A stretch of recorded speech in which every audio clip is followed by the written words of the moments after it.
7 गुर्जिया में इसका काढ़ा ही काढ़ा पिया है सबने, है ना। तो हम लोग जो छिंदवाड़ा के लोग इतना काढ़ा पिया कि हम लोग इतने मजबूत हो गए कि हमारी जो इम्यूनिटी हमारी बहुत बढ़ गई, है ना। उस समय क्या हुआ था कि बहुत पहले आए थे तो 6-7 नहीं, हमारी इम्यूनिटी तो हमारी 2006 से बढ़ी हुई है। कब से बढ़ी हुई है? 2006 से। हमारे एक आदरणीय राम गोपाल सोनी साहब कंजर्वेटर हुआ करते थे, उनने इतना काढ़ा पिलाया हमको, जगह जगह वन समिति में, गांव में, स्कूल में बहुत काढ़ा पिलाया इसका। तो हमारी इम्यूनिटी बिल्कुल बहुत स्ट्रांग हो गई, मजबूत हो गए हम लोग, है ना। तो हमको कोई बीमारी नहीं होती भाई। बचपन में इसके ऐसे ये इसको पानी में डालते थे, चट से आवाज आती है। ये इनको ऐसे डाले, फटते हो तो आवाज आती है। तो ये प्रकृति की देन है। यहाँ पर पूरा वैसे पूरा छिंदवाड़ा के जंगल में है ये, है ना। हाँ, पटाखे, छोटा पटाखे। अब थोड़ा ध्यान दे, आवाज नहीं हो गया। अब आप देख रहे हैं यहाँ पर ये क्या दिख रहा है आपको? साजा पूजा करते हैं ना इसकी, बड़ा देव का रूप मानते हैं। इधर भी साजा, है ना। इसमें पत्तियां हमेशा रहती है, कब रहती है? अरे ध्यान से सुनो भाई यार, चुपचाप शांति के साथ में। इसका पूजन जो है, देखिए, एक तो ये ऑक्सीजन देता है और दूसरा कोई कारण बता देगा, फिर उसको 5 चॉकलेट दूंगा मैं। इसका क्यों पूजन करते हैं हम साजा का? वास्तव में हम लोग गांव के रहने वाले को मालूम होना चाहिए। दूसरा क्या रीजन है? अरे दूसरा और भले का क्या, एक तो देखिए ऑक्सीजन ज्यादा देता है और दूसरा कौन हमारा कल्याण का काम कौन सा क्या करता है? छांव देता है। और छांव तो नहीं, जो मेन बता रहा हूँ मैं।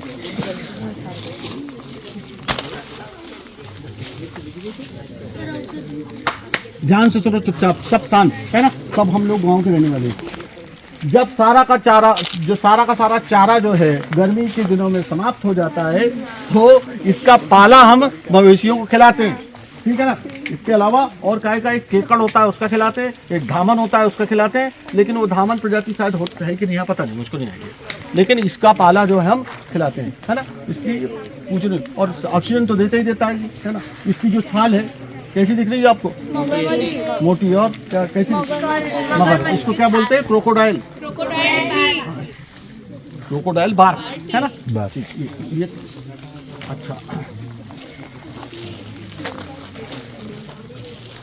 उसके बगल में यहाँ पर ये भी दिख रहा है यार, पीछे वो दीमक की बामी दिख रही है, वो छोटी वाली, है ना। दीमक की बामी दिख रही है। वर्कर होते हैं और सोल्जर होते हैं, सबके अलग अलग काम है। वर्कर बनाते हैं क्या? ये दीमक की बामी। ये जो कैसे बनाते हैं, ये भी मतलब जो है क्या करते हैं? हाँ, लार लगा हाँ, ऐसे लगाया सब धूप लगा के बना, है ना। कितने बड़े वो इंजीनियर है ना, बनाते। अब कैसा बनता, कैसा? ये जो इसके अंदर एक मतलब एक कंपार्टमेंट होता है अंदर, है ना। उसके आजू बाजू पूरी पाइपलाइन टाइप का एक स्ट्रक्चर होता है, ठीक है ना। उसमें से जो हवा जो है वो प्रवेश करती है, पूरी घूमती है। तो ये क्या होता है कि गर्मी के दिनों में और ठंडी के दिनों में, दोनों में इसका जो तापमान है 14 से 30 डिग्री मेंटेन रहता है। यानी ये एसी का काम करता है। इसका डिज़ाइन ऐसा होता है ना। इसी डिज़ाइन के आधार पर, है ना, एक जिम्बाब्वे की राजधानी है हरारे, वहाँ पर एक ईस्ट बैक सेंटर नाम की एक बिल्डिंग है, वो बनी हुई है ना। इसी डिज़ाइन पे बनी हुई है ना। अब इसी डिज़ाइन से, जैसे क्या है वो किसी सीख रहा है जो ऐसा जाता है, बिल्कुल एकदम पक्षी होता है ना, जो उसकी डिज़ाइन पे बुलेट ट्रेन वगैरह का, तो सीधा जाता है, एकदम ऐसा जाता है और फिर नीचे झपट्टा मार, वो सीख रही है उसको बाज। तो उसकी डिज़ाइन तो अलग अलग। तो ये इसकी डिज़ाइन बनी। अच्छा, इसमें और क्या खासियत होती है? देखिए, अब ये क्या होगा कि अगर मान लो किसी ने ठोकर मार के गिरा दिया तो वो नया बना देते हैं, उसके ऊपर नया कंस्ट्रक्शन कर देते हैं, वो अलग ही दिखता है वो। फिर उसके बाद में इसमें बहुत सारे दूसरे जीव जंतु रहते हैं, आश्रय देता है उसको, इन्हें आश्रय। तो कौन पीछे बात कर रहा है? ये आश्रय देते हैं उसको, है ना। और फिर उसके बाद में इसमें एक बहुत अच्छी सब्जी आती है। कब आती है वो? बरसात के दिनों में। वो हमारे क्षेत्र की सबसे महंगी सब्जी है ना। 500-600 रुपये किलो, 700 रुपये, 800 रुपये किलो तक बिकती है ना। क्या कहते हैं? मशरूम, भमोड़ी, है ना। टेकोड़ी। कौन सी बात है? मराठी में टेकोड़ी। अच्छा, एक जंगली भाजियों की बात करते हैं अपन, तो सबसे पहले देखो, जीवन शैली हमारी हमको मतलब जो अच्छी तो पहले तो क्या है कि जैसे सुबह जब हम जल्दी उठते हैं, सूरज उगने से पहले, तो व्यायाम वगैरह करना चाहिए। जिसको पढ़ना है वो व्यायाम के बाद पढ़े। तो सब्जियों के बारे में बताता हूँ मैं, ज़्यादा नहीं, आपको स्कूल में सब बताया जाता होगा। ये यहाँ सब्जी कौन सी मिलती है जंगल में? जंगल में जो सब्जी मिलती है, सबसे पहले तो चिरोटा जानते हैं ना आप? जब नया ना उगता है तो उसकी भाजी हमको 4-5 बार 5-6 बार हमको पूरे सीजन में खा लेना चाहिए। उसके बाद में अघाड़ा बता जा रहा है, यानी अपामार है ना, अपामार की जो भाजी है उसको भी हमको 5-6 बार खा लेना चाहिए, ठीक है। उसके बाद क्या मिलता है? विलोरी है ना, विलोरी यानी चिरोल के फूल की, है ना। अब ये थोड़ा खतरनाक काम है। क्यों खतरनाक काम है? उसके फूल जब तोड़ लेंगे तो उसके बीज नहीं होंगे, लेकिन जंगल में इसी कारण से बहुत कम रह गया। इसकी सब्जी बहुत अच्छी लगती है, बहुत टेस्टी लगती है इसकी, है ना।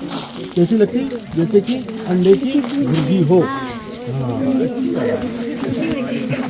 है ना, तो अंडे की भुर्जी जैसी लगती है। अच्छा, और एक क्या है, अमलतास के फूलों की भी सब्जी बनती है, अमलतास के फूलों की, लेकिन वो भी खतरनाक है, वो भी कम होता जा रहा है। उसकी भी सब्जी बहुत अच्छी बनती है। अमलतास जो होता है वो क्या कहता है उसको, अमलतास को झगड़े का पेड़ कहते हैं। झगड़े की उसकी जो उसको ये फली जो होती है ना, तो घर में रखेंगे तो बोलते हैं झगड़ा हो, है ना। वो झगड़ा बिल्कुल भ्रम वाली बात है उसका। वो तो पाचन तंत्र के लिए एकदम मतलब रामबाण है।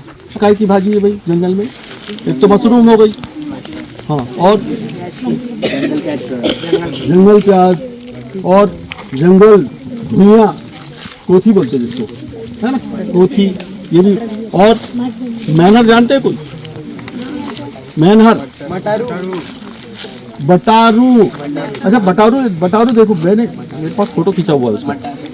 बटारू जो है ना, एक तो गोल होते हैं वो। मैं तो अभी भी मतलब मैं उसको करीब कर 4 किलो लेके आया, तो मेरे घर पर रखा हुआ है। वो बहुत दिनों तक टिकता, बात नहीं, बिल्कुल बात नहीं।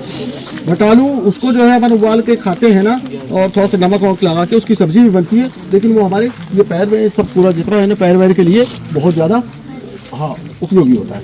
उसका एक बटारू होता है लंबा भी देखा है ना, लंबा।